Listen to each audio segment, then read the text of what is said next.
Hello everyone, welcome to my YouTube channel Study Point 91। कहते हैं गुरु का स्थान सबसे ऊंचा होता है। माँ भी एक गुरु होती है और माँ के बाद हमें जो इस समाज से रूबरू कराता है वो गुरु ही होता है। संस्कृत में एक श्लोक है, गुरु ब्रह्मा गुरु विष्णु गुरु देवो महेश्वर गुरु साक्षात परब्रह्म तस्मै श्री गुरुवे नमः। आज हम एक ऐसे गुरु की बात करेंगे जिन्होंने मैथ्स की दुनिया में एक अपनी अलग पहचान बना रखी है। मिलते हैं रजनीश दुबे सर से, जो कि एक सुप्रसिद्ध मैथ्स टीचर है। Hello sir. सर, हम चाहते हैं कि हमारे जो नए YouTube दर्शक हैं आपके बारे में एक छोटा सा संक्षिप्त परिचय उन्हें आप दें। सबसे पहले तो बहुत बहुत धन्यवाद, आपके चैनल में मुझे आने का मौका मिला। आपके चैनल के सभी सब्सक्राइबर्स और जो लाइव दर्शक हैं उनको बहुत बहुत धन्यवाद देखने के लिए, और आपको धन्यवाद, धीरज जी को धन्यवाद, आपकी पूरी टीम को धन्यवाद जी। और दूसरा मेरा परिचय यही है कि मैं एक मैथ्स टीचर हूँ। डुमराव में करीब 15-18 वर्ष हो गया पढ़ाते हुए। जी सर, मेरा पहला प्रश्न आपसे सर है कि लॉकडाउन यानी कि जो अभी ये कोरोना महामारी का जो दौर चल रहा है, इसमें जो लॉकडाउन का ये दौर है, इसमें आपने छात्रों के प्रति रणनीति क्या बनाई है कि बच्चों का पढ़ाई बाधित ना हो और उनकी पढ़ाई निरंतर चलती रहे? देखिए, इसको लेकर के बहुत सारे शिक्षक काम कर रहे हैं, आप भी काम कर रहे हैं। अभी लॉकडाउन में हम लोग यही कर सकते हैं कि बच्चों से थोड़ा बातचीत कर सकते हैं, जिस किसी से फोन पर बात कर सकते हैं, वीडियो बनाकर उनको भेज सकते हैं, कुछ को मैसेज करके ये कर सकते हैं कि भाई पढ़िए। बस समझाने की बच्चों को कोशिश की जा सकती है, बच्चों को सलाह दी जा सकती है, वीडियो बना के मुझे भेजा जा सकता है। वही सब अभी हम लोग फिलहाल कर रहे हैं। लेकिन फिर भी अभी वो जो होता था ऑफलाइन टीचिंग में, वो उस रंग में भी लड़के नहीं रंगे हैं। ज़्यादातर अभी अभाव इस चीज़ का देखा जा रहा है। मेरा आपके सभी सब्सक्राइबर्स और विद्यार्थियों से खासकर आग्रह है कि आपके जो भी शिक्षक वीडियोस बनाकर भेज रहे हैं, या जो भी शिक्षक, उनके वीडियोस आप लगातार देखिए, पूरा देखिए, सिलसिलेवार ढंग से सब करें जो उसमें बताया गया है। ये तो आपने कहा कि बच्चे अपने आप दृष्टिकोण बना के रखें, वीडियोस को पूरा देखें, हाँ। जिससे कम से कम अपने लॉकडाउन के टाइम का पूरा सदुपयोग कर सकें। हाँ। ये बहुत ही अच्छा सुझाव है सर आपका। और सर, एक और प्रश्न ये है कि जैसे कि हम लोग जानते हैं बचपन से मैथ्स जो होता है बड़ा एक कठिन विषय के रूप में रहा है। मतलब कि कभी भी कोई बच्चे होता है सारे विषय समझ लेते हैं, मैथ्स लगता है डर लगता है मैथ्स से, ठीक है। तो कि बच्चों का वो बेसिक कॉन्सेप्ट किन किन पहलुओं पे क्लियर होना चाहिए जिससे वो क्या करें, मैथ्स को एकदम इजी बना लें अपने को। यानी कि मैथ्स जो बच्चे डरते हैं मैथ्स से, वो किस प्रकार से अपने बेसिक कॉन्सेप्ट को क्लियर करें, किन किन मुद्दों पे क्लियर करें जिससे वो क्या करें, उनका मैथ्स इजी बन जाए। बचपन में एक अच्छे शिक्षक का मिल जाना बहुत बड़ी बात है। बिल्कुल सर। जो कम लोगों के साथ संयोग से हो जाए। रही बात मैथ्स की, तो सभी विषयों की तरह इसकी भी खासियत यही है कि कोई भी चीज़ अगर सही तरीके से पढ़ी जाए, शुरुआत से पढ़ी जाए, अब किसी का सीधे 9th क्लास में जाकर के पढ़ने में मन लगता है तो वहाँ से पढ़ने तो उनको कठिनाई होगी। तो जो भी पढ़ा जाए, ज्योमेट्री ही पढ़ना है तो उसके बेसिक से पढ़ा जाए और तब आगे धीरे धीरे पढ़ा जाए तो चीज़ें समझ में आती हैं, और जब समझ में आती हैं तो मन लगता है। यानी कि पहले उसको बेसिक यानी कि स्टार्टिंग से हमको उस चीज को फोकस करना पड़ेगा। जो बच्चे मैथ्स का तैयारी करना चाहते हैं वो शुरू से उस चीज पे लगे रहे। मान लीजिए मैंने अलजेब्रा नहीं पढ़ा, मैं 9th 10th में गया तब अलजेब्रा में पढ़ने लगा, मन लगा, तो मुझे चाहिए कि अब अलजेब्रा शुरुआत है अगर 8th क्लास में या 7th में या 6th में, तो वहाँ से भी शुरुआत करो। और ऐसा नहीं है कि आपको साल भर लगेगा, क्योंकि अब आप मैच्योर हो गए हैं। आज जब पढ़ना शुरू कीजिएगा तो 2-4 दिन में 6th क्लास का अलजेब्रा खत्म हो जाएगा, 3-4 दिन में 7th क्लास का अलजेब्रा खत्म हो जाएगा।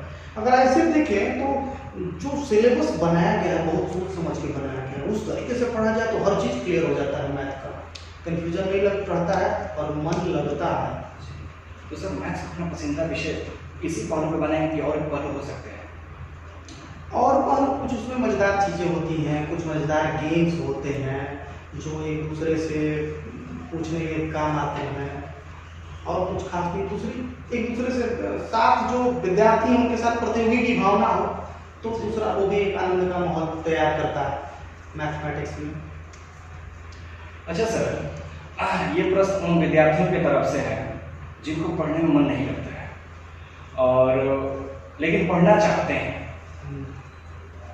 तो अपने कैसे रणनीति वो तैयार करें कि वो पढ़ाई में उनका मन लगे? कभी कभी होता ये है कि जब किताबें उनके सामने खुलती हैं तो मन क्या हो जाता है, विचलित हो जाता है, पढ़ नहीं पाते हैं। तो उन विद्यार्थियों के लिए सर आपका सुझाव क्या रहेगा? पढ़ने में मन नहीं लगने का एक बड़ा कारण ये भी है कि समझ में उतना नहीं आ रहा होता है जितना मेहनत किया जाता है। तो एक अच्छे शिक्षक का सलाह मिल जाए कि वहाँ कहाँ से शुरुआत किया जाए पढ़ना में, और अगर समझ में आने लगता है तो फिर कुछ और भी दूसरे जो साथ पढ़ने वाले लड़के हैं उनसे जब बातचीत होने लगती है तो प्रतियोगी भावना मन में आती है और फिर कंपटीशन में आदमी पढ़ता है। सलाह बस इतनी है कि समझ में आने लगे, शुरुआत कैसे करें। शुरुआत ऐसे करना है, यानी कि बच्चों को प्रतियोगी पहले बनना पड़ेगा। हाँ, प्रतियोगिता के मध्य ध्यान को रखकर प्रतियोगिता बस एक तरीका हुआ, जैसे क्या है ना कि पढ़ाई या कोई भी चीज़ अच्छा करने के लिए एक ही साथ बहुत सारे कारक काम करते हैं, कोई सिर्फ एक कारक निर्धारित नहीं करता है किसी भी परिस्थिति को या किसी भी काम को। मैथमेटिक्स के लिए भी वही है, प्रतियोगी होना वो एक कारक हुआ, और दूसरे कारक समझ में आना, तीसरे कारक आसपास में कोई मार्गदर्शक होना, है ना, चौथे कारक उनका माहौल क्या है, साथ में जो लड़के हैं वो भी उसी की तरफ पढ़ने वाले हैं या कैसे, बहुत सारे कारक, पेरेंट्स का कोऑपरेशन कैसा है। यानी सर बच्चों का पढ़ने का सही तरीका, जब बच्चे अगर पढ़ना चाहें जिनका मन नहीं लगता है, तरीका क्या अपना है अपने अंदर, वो अपना रूटीन किस प्रकार फॉलो करें? देखिए, रूटीन को लेकर बहुत सारे लोगों ने बहुत सारी बातें कही हैं, मैं इस पर ज़्यादा कुछ नहीं कहूँगा। रूटीन के बारे में मुझे इतना ही कहना है कि जितना हो सके आराम से उतना पढ़ें और सिलसिलेवार तरीका से पढ़ें। अगर बीच में छोड़ छोड़ के पढ़ते हैं तो कन्फ्यूजन होगा ही, पढ़ाई रुकेगी नहीं होगा। लॉकडाउन में घर पे अकेले हैं तो अकेले ही साहस अपने आप को बचाना होगा, अब नहीं पढ़ना होगा और पढ़कर क्वेश्चन पूछना होगा। वीडियोस बहुत सारे अवेलेबल हैं यूट्यूब पर, सारे अच्छे अच्छे शिक्षकों का वीडियोस देखें, इंग्लिश में आपका वीडियोस देखें। सर ये सब तो ठीक है, अगर मान लीजिए जो बच्चे इंटरमीडिएट कर चुके हैं और अभी तुरंत इंटरमीडिएट का रिजल्ट भी आ चुका है, और बच्चे जो इंटरमीडिएट के बाद जो स्नातक ग्रेजुएशन करना चाहते हैं वो किस प्रकार के विषयों का चुनाव करें कि आने वाले समय में वो विषय उनके लिए बहुत ही मददगार साबित हो? ये बहुत सारे बच्चों का प्रश्न रहा है, और ये प्रश्न मैं चाहूँगा कि आप उनको इस प्रकार से हमें बताएं कि बच्चे क्या करें कि उस चीज़ को समझें और विषय का चुनाव कर लें। ये कन्फ्यूजन मैं क्या कोई भी नहीं दूर कर सकता है ना, ये कन्फ्यूजन सबका रहता है, उसको पता ही नहीं होता कि मैं क्या करूँगा, मेरे लिए क्या होगा अच्छा, और अंत तक ये कन्फ्यूजन बना रहता है जब तक से वो कुछ करने नहीं लगता है। अब करते करते जब अच्छा हो जाता है तो सोचता है कि हम इसीलिए बने। हमारे आसपास माहौल ही वैसा नहीं है कि हम अपने आप को उस लेवल पर पहुंचा पाए कि हम चुन सकें कि क्या मेरे लिए अच्छा है ना। तो अब बची हुई परिस्थिति में यही हुआ कि जैसे बाकी सब लोग कहते हैं कि आपका जो विषय अच्छा है वो विषय चुन लीजिए, जिस विषय में आपको मन लगता है चुन लीजिए। फिर कहने सुनने में ये पता लगता है कि फिजिक्स भी अच्छा है, केमिस्ट्री भी अच्छा है, मैथ भी अच्छा है, कौन सा नहीं, उसके बाद भी कन्फ्यूजन बना रहता है। तो मेरा तो कहना बस इतना है कि ग्रेजुएशन, इंटर के बाद ग्रेजुएशन लेवल और उससे ऊपर की पढ़ाई पूरे भारत में सिर्फ अच्छी यूनिवर्सिटी जो है केवल वही है, बाकी जगह कहीं भारत में है नहीं। पूरे बिहार में पटना साइंस कॉलेज में थोड़ा बहुत ठीक ठाक है, पूरे भारत में गिने चुने कुछ यूनिवर्सिटीज में ग्रेजुएशन की पढ़ाई ठीक ठाक है, बाकी जगह आप मैथ्स लीजिए या फिजिक्स लीजिए या केमिस्ट्री लीजिए या हिस्ट्री लीजिए या सोशियोलॉजी लीजिए, कोई फर्क नहीं पड़ने वाला है आपकी लाइफ पर, है ना। आपकी लाइफ पर फर्क तब पड़ेगा जब क्रांतिकारी परिवर्तन आप खुद में थोड़ा सा दूसरे टाइप से लाएं अब ट्रेडिशनल पढ़ाई का समय नहीं रह गया है। आप ठीक है कोई एक विषय चुन करके पढ़िए, आपके पास जैसा माहौल होगा, जैसे आप अगर आरा पटना में पढ़ रहे हैं तो वहाँ जैसे शिक्षक होंगे ग्रेजुएशन पढ़ाने वाले तो आपको पढ़ाएंगे, नहीं शिक्षक होंगे पढ़ाएंगे। बहुत सारे विषयों के शिक्षक तो राजधानी तक में अच्छे से अवेलेबल नहीं है, तो हम कैसे कह सकते हैं कि आप मैथ्स ले लें और आपका सिलेबस कोई पढ़ा कर खत्म कर देगा। आप फिजिक्स लीजिएगा, पता चलेगा फिजिक्स पार्ट 1 पार्ट 2 कोई पढ़ाया, पार्ट 3 पढ़ाया नहीं। तो ये सब समस्याएं पूरे भारत में चारों तरफ बनी हुई है, गिनी चुनी हुई कुछ यूनिवर्सिटीज को छोड़कर, तो आप मान के चलिए कि आप झेलने वाले हैं।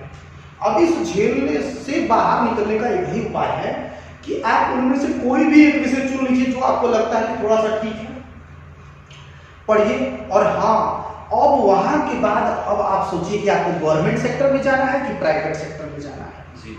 गवर्नमेंट सेक्टर में रास्ते बहुत कम हैं और बहुत ज्यादा लोग हैं, प्राइवेट सेक्टर में रास्ते बहुत ज्यादा लोग हैं और कुछ ऐसी पढ़ाई है, कुछ ऐसी चीजें हैं जिसको अभी भी बहुत कम लोग जानते हैं, नहीं कर रहे हैं।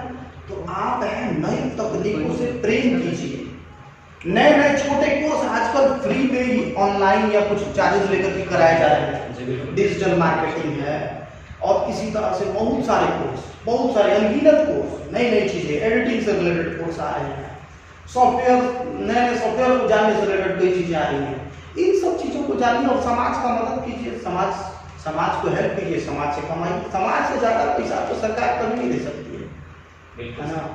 तो सारे रास्ते खुले हुए हैं, बस आप केवल डिग्री वाली पढ़ाई वाले रास्ते पर न चलें। समाज में जो प्राइवेट लेवल पर बहुत सारे कोर्सेज अवेलेबल हैं, छोटे छोटे 2 घंटा का कोर्स, 3 घंटा का कोर्स, 1 महीना का कोर्स, वो सब भी करें ऑनलाइन।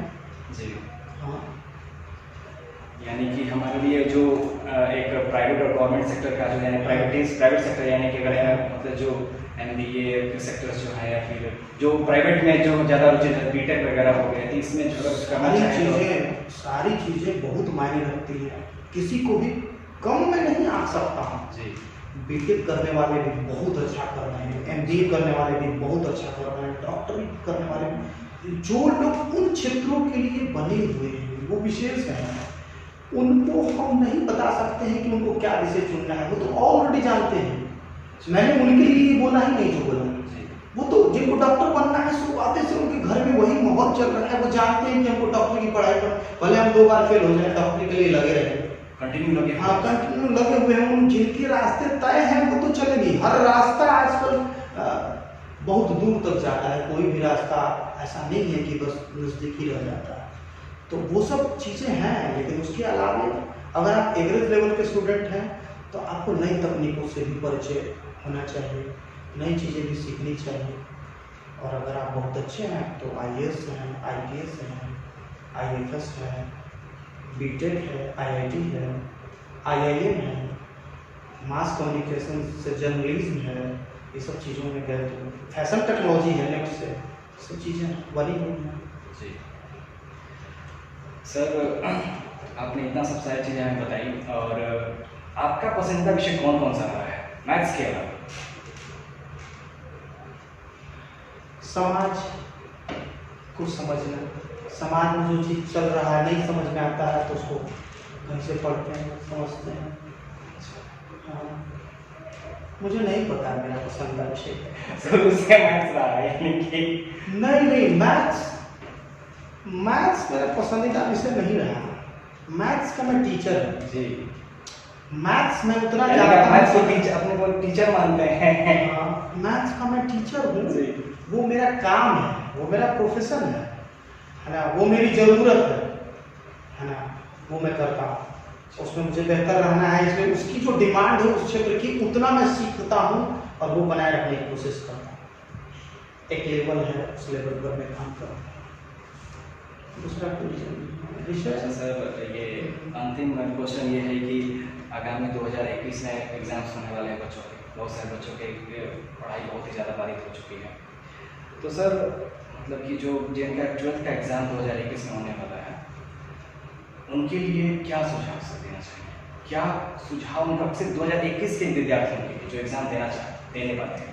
2021 के विद्यार्थियों के लिए सलाह मेरी यही होगी कि देखिए, लॉकडाउन का अगर आप सही तरीके से उपयोग नहीं कीजिएगा तो बहुत ज़्यादा घाटा आपको होने वाला है। जो टीचर्स आपके लिए मेहनत करके वीडियोस बना रहे हैं वो सारे वीडियो सिलसिलेवार ढंग से देखें और घर पे बनाएं, और जो दूसरे आपके साथी हैं उनसे भी बात कीजिए कभी न कभी, क्या पढ़े हो, कितना पढ़े हो, क्या किए हो, और उसी के हिसाब से आप लोग आगे बढ़ेंगे, है ना। अगर रुकिएगा तो घाटा होगा।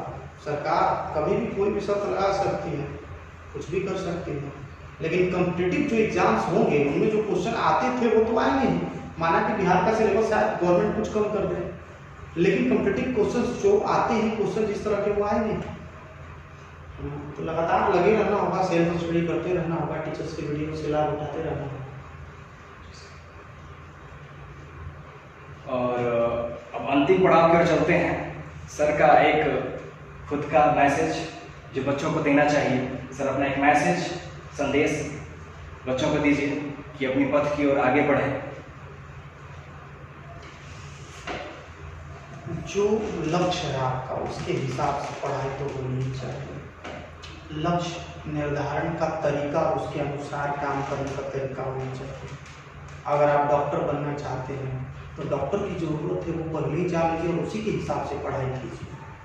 और रही बात, चाहे आप जो भी पढ़ाई कर रहे हो, आजकल छोटी बड़ी जो तकनीकें हैं घंटा 2 घंटा में सीखी जाने वाली, उन सब चीज़ों को भी सीखते रहिए और अपनी संस्कृति से प्रेम कीजिए, अपने महापुरुषों के बारे में जानिए।